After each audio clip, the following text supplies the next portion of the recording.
Okay, fifth graders, so we saw about day and night, and day and night is caused by the rotation or spinning of the earth. And when the earth is rotating, the sun appears to rise in the east and it casts a shadow in the west. As the earth continues to rotate, it appears that the sun is crossing the sky, but it's really us rotating. And the sun sets in the west and it casts a shadow in the east. Okay, and then we talked about a year, a revolution or an orbit around the sun. And the earth takes 365 1/4 day in order to go all the way around the sun one time. And we talked about the earth's tilt. The earth is not straight up and down, it is tilted. And as a result, different parts of the earth get different amounts of sun throughout the year. And as a result, we have seasons. Now I want to show you an online activity on the FOSS website that will help you understand how the tilt of the earth affects the amount of light and shadows throughout. You're going to go to fossweb.com, and you guys are on the unit Earth and Sun right now. This is my teacher page, so I really don't exactly know what it looks like for you, but there should be over somewhere digital only resources.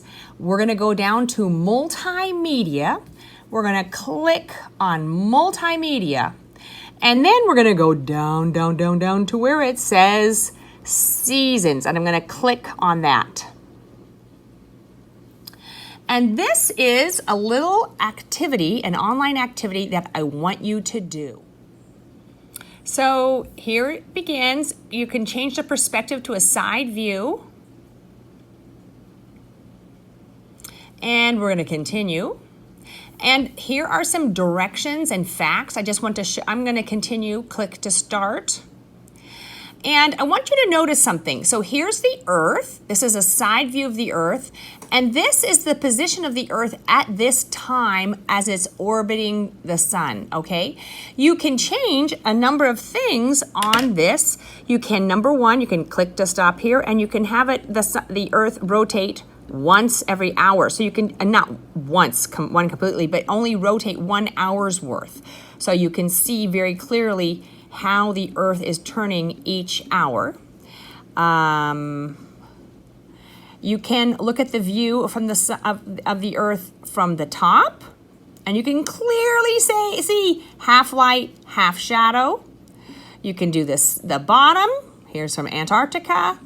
You can look, I like the side views right now because I really want us to focus on the tilt. And I'm going to pick a city. And I'm going to pick, for right now, I'm going to pick Alaska. And here's Alaska.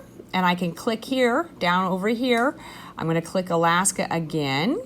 And I'm going to pick a variable, the one thing I want to change. And I want to see how many hours of light there are per day. So here it is in January. And Alaska is way up here.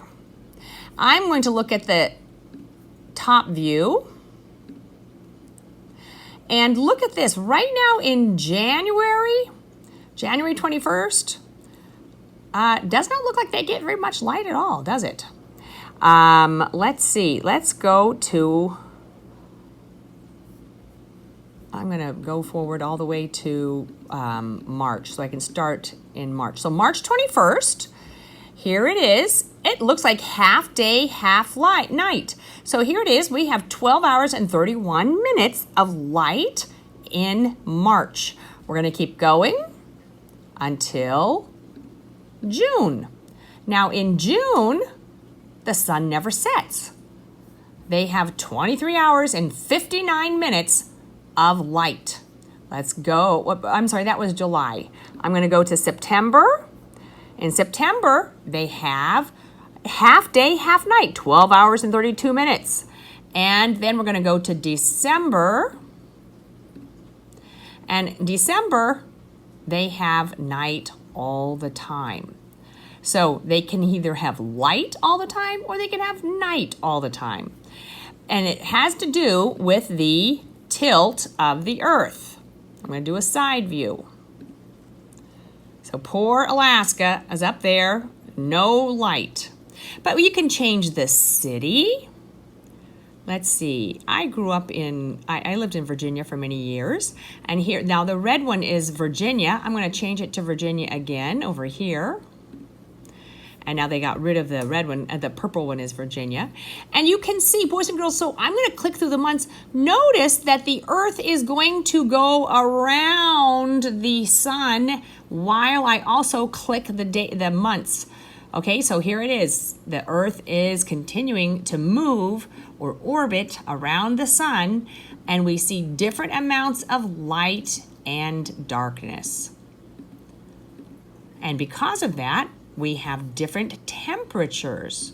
So I'm going to see average temperature, and you can see that the temperature changes, and there's a direct correlation between the temperature change and the amount of light.